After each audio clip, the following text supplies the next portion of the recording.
Hi, long range hunting. Today I'm going to teach you how to minimize the amount of rounds it takes to get your gun sighted in both in the field and on the range by yourself.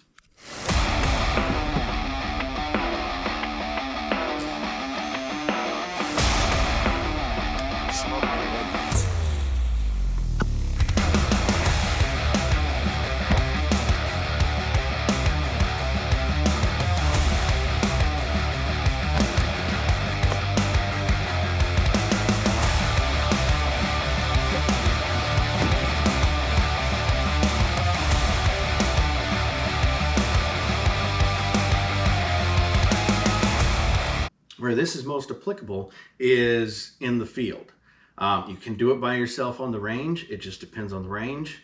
Real quick on the range side, generally speaking, everybody's done this. You'll bore sight it, whether you're just looking through the barrel itself, getting it on target, and then dialing the scope to match, and that should get you close.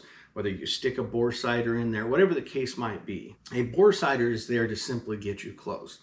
And then you're going to have to refine that and get it dialed in, especially with the negative influences that we apply to the gun as shooters. What you're going to end up having to do, a lot of people, is either you're on target or you're not. And because of generally the backing, the boards that you have up there, those backings, you're not able to see where it went unless it's on that piece of paper. So you have two options. You either got to get a large piece of paper, cardboard, whatever the case might be. That way you can see where it went if it's off that, or you have to do the target dance. And everybody who's done this knows that you hold high, you hold off target, this side, this side, this side, and you keep doing that until you figure out where you're at. And then you dial, get it onto target, and then refine it.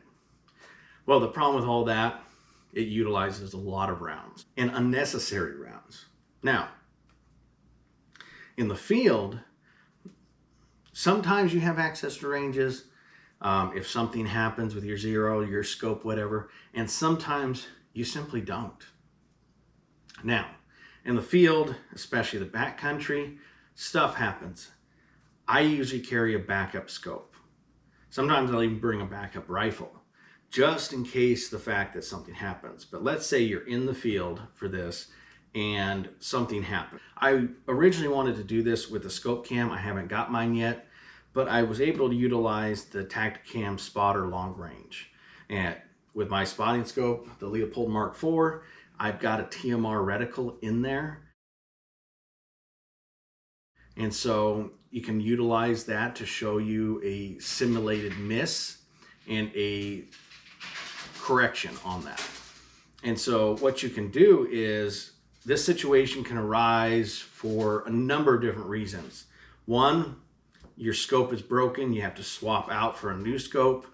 It loses zero for some reason, whether it was a fall or whatever the case might be. Or in the case of this that just recently happened, I had Loctite on here on the rail, and just due to the heat of how hard I was running the gun, heat is how you defeat Loctite. It's a 300 Magnum, it kicks, it shakes, and the rail came loose. So I had to pull the scope and re-Loctite and re-torque everything and get it set up. So if you're in the field, any of those situations happen, whatever the case, what you can do is actually go out to a further distance. Now, a lot of people would say, why would you go out to a further distance to get a 100-yard zero? Well, here's the thing. With most guns that we hunt with, you cannot recover fast enough to see that splash, to see where it's at. And you don't even need a target, because a lot of people say, well, I don't carry targets around me when I'm hunting. Honestly, you don't need it.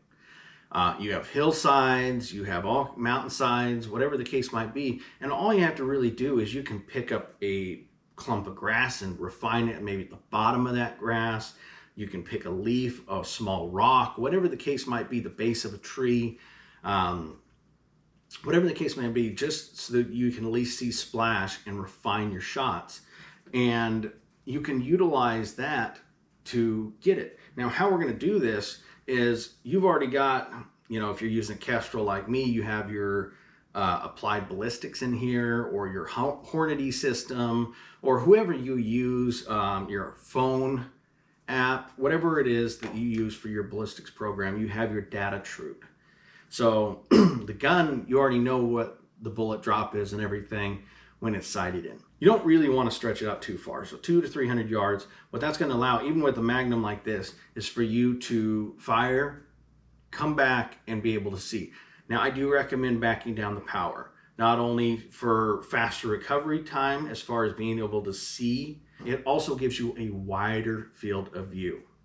Now, what we're going to do here is, while I was out last weekend, I did a simulated miss, and then I went ahead and got some headshots in there. You've seen this footage in some of the previous videos, but I'm going to revisit it just for this case. Now, in the simulated miss, now again, you want to be really refined with this. Aim small and miss small. And it's very important, especially with stretching it out a little bit, that you do. So I know the data of this gun. So this representation, we're going to say, is 240 yards. So I'm going to pull up in my Kestrel. I ranged 240 yards. Let's say I have this steel target. I ranged the 240 yards, and it's going to give me a correction of 0.5. So what I'm going to do in this situation is I'm going to hold 0.5 in my reticle. Now, I was able to use this Tacticam spotter.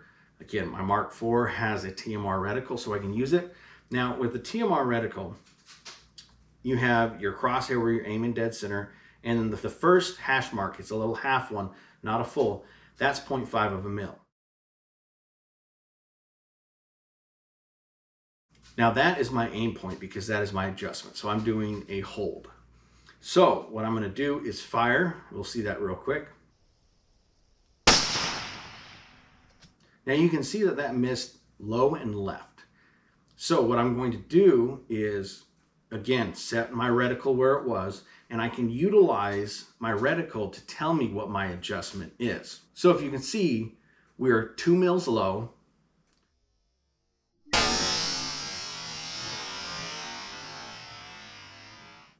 and we are 0.8 left. So in this case, when I am doing pure holds, what I want to do is then dial. So I'm going to dial up 2 mils, and I'm going to dial right 0.8 mils. Now I'm going to do my shot.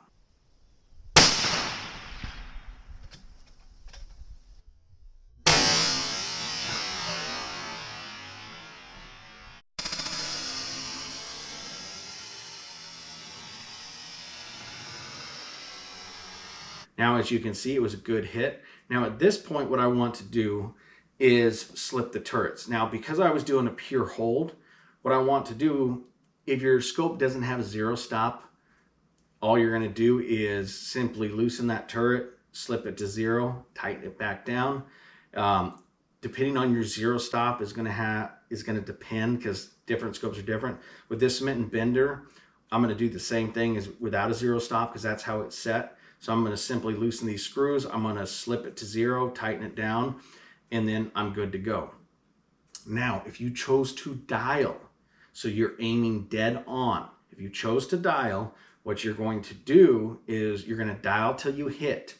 And then what you can do is dial down 0.5 and slip it to zero. Now, what we want to do after we've slipped that turret is verify that that change was correct.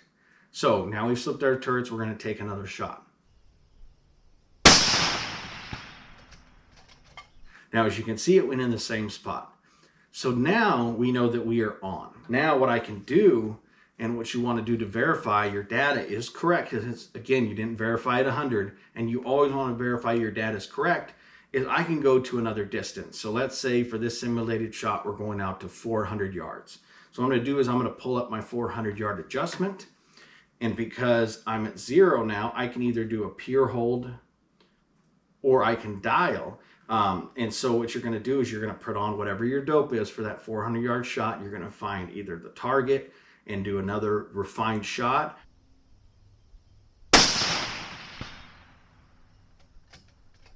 or, you know, a leaf or whatever you end up shooting at.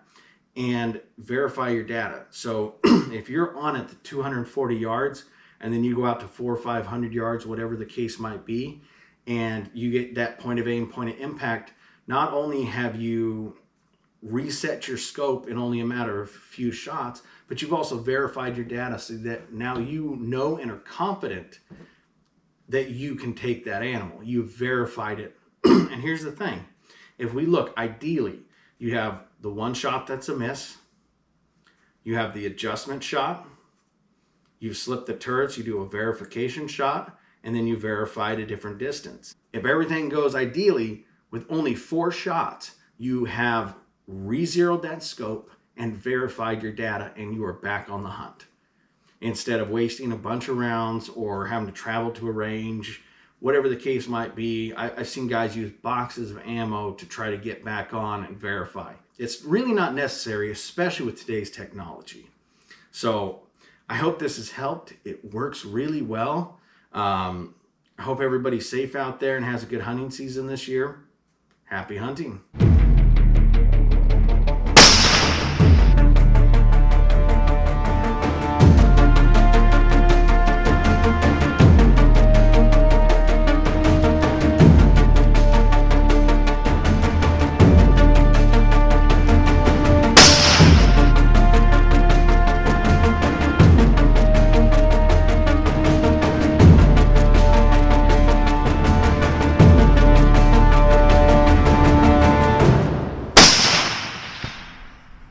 Not that hard, people.